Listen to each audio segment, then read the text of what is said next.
My name is Phil Andrews. I'm the General Manager for Red Hat for the Central Europe, Russia, Turkey, Middle East and Africa region.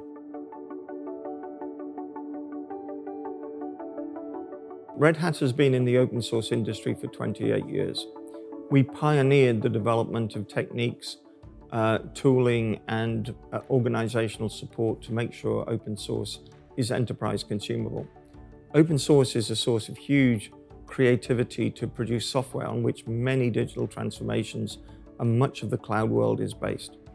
But to make sure that is enterprise consumable, the software needs to be taken, developed, tested.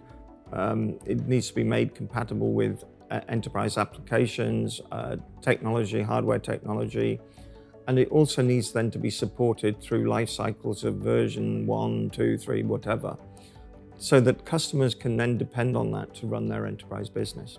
Now, for 28 years, we've refined the technologies and techniques to support open source through that journey. So the report is really there to help customers understand more about the trends of the use of open source in the enterprise environment. And what we do find is that 90% of enterprise customers across the world are using open source in their enterprise infrastructure. Some 64% of them are using it to refresh their technology, to go through technology updates and make sure they've got the latest and most efficient data centers. I think it's something like 54% of them are using it for digital transformation, 53% for application development.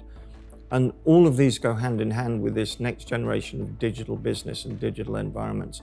Customers need to refresh their infrastructure. Customers need to develop new applications to provide this digital transformation support for the way they do business. And the report gives an insight onto the use of the technology and how customers are really driving towards using this even more extensively in the future.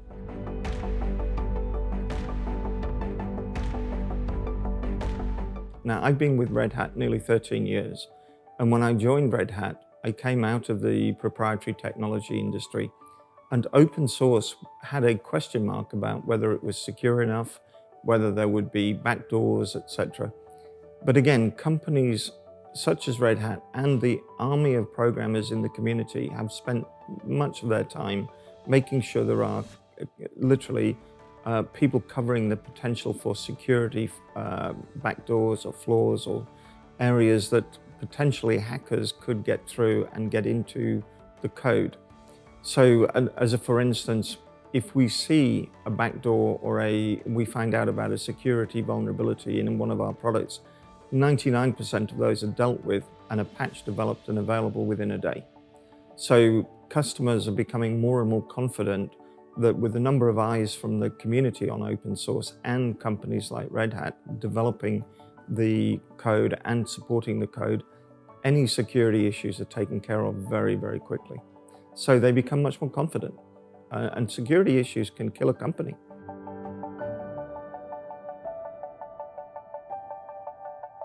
So there are four fundamental challenges.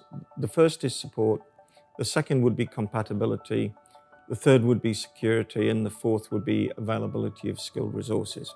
So if we take support, for instance, the kind of organization Red Hat is, and there are other companies who do similar with open source, we have an entire global support organization and a company that actually develops and finishes the software so it's enterprise class. So that kind of ticks the box on the support side. When you look at compatibility, when you look at the kind of things you're involved with compatibility, does it work on all of the servers I might want to deal with? Do all of the other applications connect with it or run on it? That kind of is an issue for most customers. So I put it in, will it plug and play?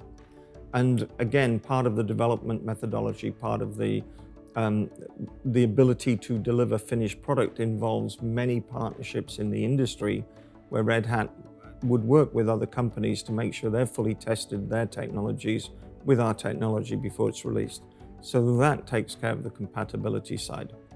On the security side, we've also covered that part of the provision of support and the development side is you're looking for security vulnerabilities and you have a security team that is ready to deal with security vulnerabilities.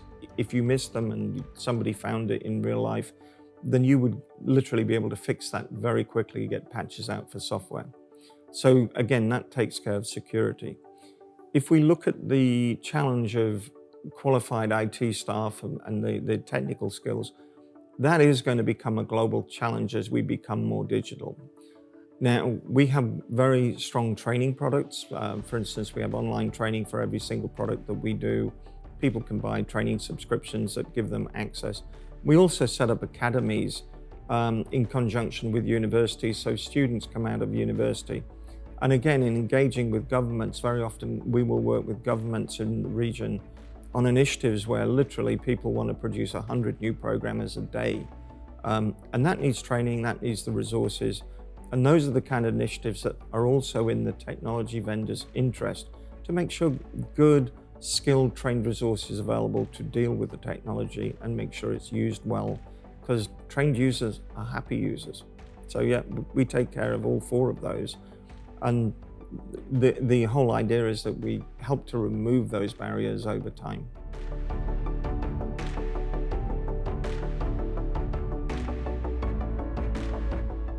Well, I think that firstly, having the right technologists in place and having the encouragement to actually get involved in what we call the open source communities and the open source practices.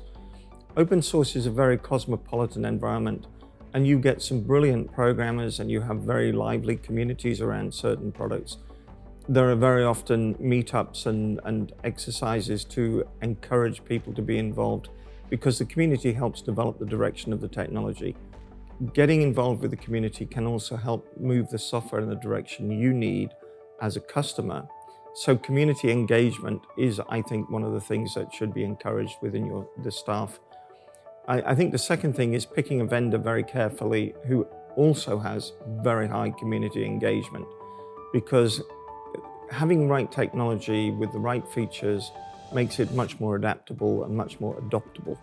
And therefore, if you've got the right company involved in the community that develops open source technology and you involve your own people to get involved in that community, then you end up with the best of both worlds. You have the technology, it's supported, you have access to some brilliant minds and brains who help to develop the technology, and your vendor is also involved in that as well. So those kind of things really, really help.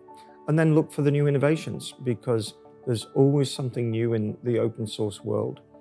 And typically it starts life as a free product. If it becomes important enough and critical enough, a company like Red Hat or other companies in the industry will adopt it and make it enterprise class with full support, because the market demands that kind of support for open source technologies.